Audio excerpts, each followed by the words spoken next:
I'm Mexican and I went to China recently. I went to the Guangdong province and then I went to Chongqing. So kind of like the southwestern side of the country and then the really southern part of the country.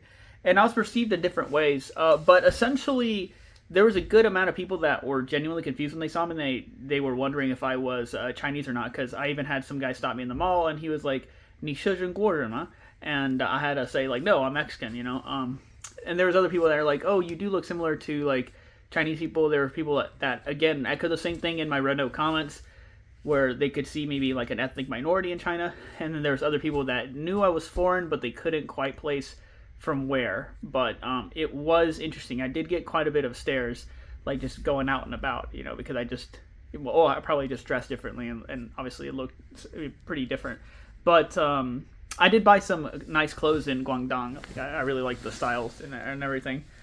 But I have to say, as far as like my experience with the country, I'm glad I have a B1 level in Mandarin, because if I didn't have intermediate, I feel like it just would have made it more stressful and harder to navigate. But the fact that I did know quite a bit really came in handy with every single interaction possible, like especially including like at the airport terminals or like immigration, things like that.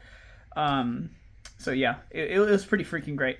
As far as the infrastructure in the cities, I think that China is drastically ahead of the United States in terms of the infrastructure and the cities. And I say that as somebody that's been to big cities in the U.S., such as New York City. I've been there multiple times. You know, I've been to other cities like Nashville and Tennessee and Dallas and stuff like that. I've been to L.A., but I haven't been to like the most developed parts of L.A. I've just been to some parts of L.A., you know, for layovers and stuff like that. But I would say that Chinese cities really just blow those out of the water. Like Chongqing or Shenzhen definitely do. I mean, Guangzhou does, I would say. So, yeah, it's just insane how like beautiful it is over there. It's honestly extremely beautiful. And one other thing I really liked about China is that there's a lot of like shared spaces where you can do a lot of activity. They have a lot of like commercial centers. So I feel like it's better as far as being able to get out there and socialize, as opposed to the U.S. You know, we're kind of lacking that. Or at least where I'm from in Huntsville, we're like kind of lacking that shit. People complain about that shit all the time. So overall, like a really positive experience. I'll make more of these videos as I like think about different things, but it was a pretty great experience.